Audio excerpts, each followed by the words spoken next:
গৌরব করার জন্য বিভিন্ন ভাবে তারা অবদান রেখেছে। হালেলুয়া।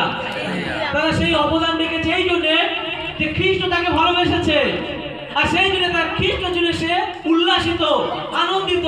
এই নয় যে আমি দুঃখে এসেছি, ও দুঃখে আমি নাচতে বলেছে নাচছি না, কেননা খ্রিস্ট আপনাকে আমাকে পাপ থেকে মুক্তি দিয়েছে। হালেলুয়া। খ্রিস্ট আপনাকে আমাকে স্বাধীন করে দিয়েছে।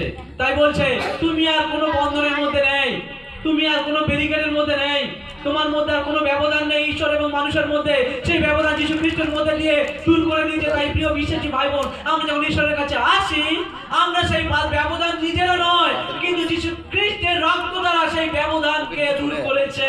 Hallelujah, hallelujah. বলছে স্বর্গদূতের বার্তা যা তিনি প্রথম বড়দিনের বার্তা হিসাবে রাখালদের কাছে তিনি প্রকাশ করেছিলেন। বলছে স্বর্গদূতের বার্তা প্রথম বড়দিনের বার্তা যা তিনি প্রথম স্বর্গদূতের মাধ্যমে রাখালদের কাছে প্রকাশ করেছেন। হালেলুয়া। আজকে আমাদের কাছে ক্রিসমাস বা বড়দিনের বার্তা এসেছে বা আমরা সবাই উদযাপন করছি, কিন্তু এই বার্তা প্রথম এসেছিল রাখালদের কাছে, রাখালদের কাছে।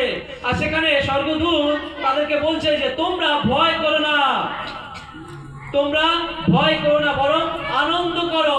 তোমাদের কাছে আমি এক সুসংবাদ নিয়ে এসেছি। সেই সুসংবাদ কি? সেই সুসংবাদ এটাই যে তোমাদের জন্য এক ত্রাণকর্তা এই পৃথিবীতে জন্মগ্রহণ করতে চলেছে। Hallelujah, hallelujah. আজকে প্রিয় বিশ্বাসী ভাই বোন, আমরা কতজন আমরা আমাদের জীবনের বিভিন্ন বন্ধন থেকে আমরা মুক্তি, কতজন আমরা বিভিন্ন সমস্যা থেকে আমরা ত্রাণ পেয়েছি, মুক্তি পেয়েছি। শুধু পাপ থেকে নয়, আমাদের বিভিন্ন সমস্যা যা আমাদের জীবনে হয়তো এতদিন আমরা দূর করতে পারিনি, কিন্তু আজকের দিনে আপনাদের উৎসাহিত করতে চাই যে বড়দিনের যে মূল উদ্দেশ্য বা বড়দিনের যে প্রধান আমাদের লক্ষ্য, সেই লক্ষ্য হচ্ছে যীশু খ্রিস্টের প্রেম। হালেলুয়া, যীশু খ্রিস্টের প্রেম।